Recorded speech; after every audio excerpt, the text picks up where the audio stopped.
दोस्तों नमस्कार। आप देख रहे हैं प्रेमी यूट्यूबर। और प्रेमी यूट्यूबर देखने वाले आप सभी को दिल से लव यू। बता दें कि आज प्रमोद प्रेमी यादव जी का एक वीडियो सॉन्ग रिलीज़ हुआ। इस गाने का नाम है घूंघटा उठाई ला।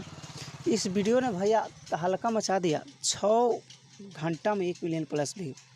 इसके लिए आप सभी प्रेमी फैंस को दिल से लव यू कि आपने इतना बड़ा रिकॉर्ड 6 घंटे में 1 मिलियन प्लस व्यू क्रॉस हो गया। इसके लिए आप सभी को दिल से लव यू।